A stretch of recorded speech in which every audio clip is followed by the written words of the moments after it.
Hello, this short presentation will orient you to Academic Works, UMass's online scholarship application system. SBS works hard to support our students in engaging in high-impact learning opportunities like research, study abroad, and internships. Thank you so much for your interest in these opportunities as well.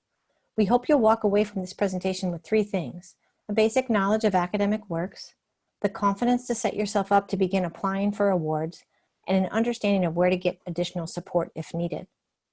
First, I want to be sure you know how to find it. If you do an online search using these words, you'll be directed to the sign-in page that looks like this. There, you'll just need your NetID and password to get started. Why do we use Academic Works? It saves students a lot of time searching for scholarships, and it also saves them time repeating the same information for different applications. But the best of all, sometimes Academic Works applies to an award for you. Where's the challenge? Well, what we hear from some students is that the setup time takes a little bit of time, and it's hard to know if that work is worth it. What we've seen from our experience is that there are opportunities for students to receive thousands of dollars. You just have to apply. But before you can apply, you have to do the setup. So that's what we're here to support you to do today. Here's a few important terms, and if you want to just pause the presentation, you can read those. I'm not going to spend time going over them right now. For the setup, there's a general application, the first thing that you have to do. And these are questions that all UMass students have to answer. It reads a little bit more like a resume, asking you about some of your community service or volunteer work, some of your past work experience.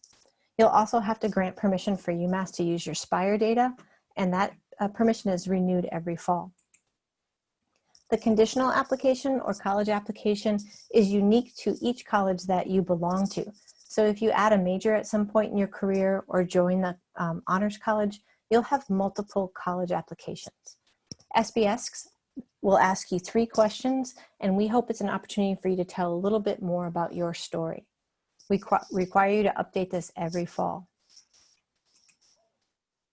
So for setup, after you log in, you really want to pay attention to the application process panel that's on the left-hand side.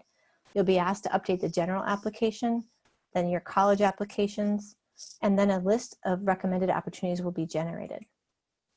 Here's that panel on the left-hand side. This applicant has finished the general application and is now working on SBS's application. And the next slide shows you the list of opportunities that has been generated. Note that this list of recommended opportunities is generated based on what Academic Works knows about you in SPIRE. You're going to also have to read those to make sure that you have the experience to be qualified for these awards. There are a couple common mistakes you can see here. The general application will ask you about your county of permanent residence, and many people misread this as country, so just be careful there. And be sure to press finish and submit at the end of your conditional application. Sometimes students want to edit and they don't choose to use that button, but there are other ways you can edit. Unless you press finish and submit, you're never going to get to see that list of awards that you could apply for. If you receive an award, you're going to get an email from Academic Works. It'll ask you to actually accept it, and it might ask you to write a thank you note to the donors. This is what that email looks like. The best practice moving forward is to update regularly.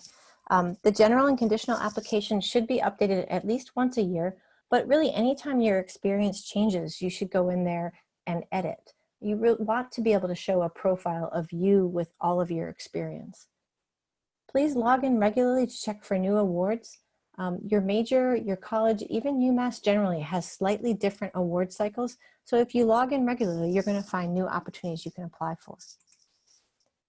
This last slide gives you my email if you have any questions about this presentation, and another email address if you have any technical difficulties. But there are many people in SBS who are happy to help you if you have questions. Always feel free to talk to the advisors in your major or to reach out to folks in the SBS Pathways Center. Thank you again for your interest in applying for our scholarships and for your willingness to engage in research, to study abroad, or to gain internship experience. We know these experiences are a key part of student pathways to success.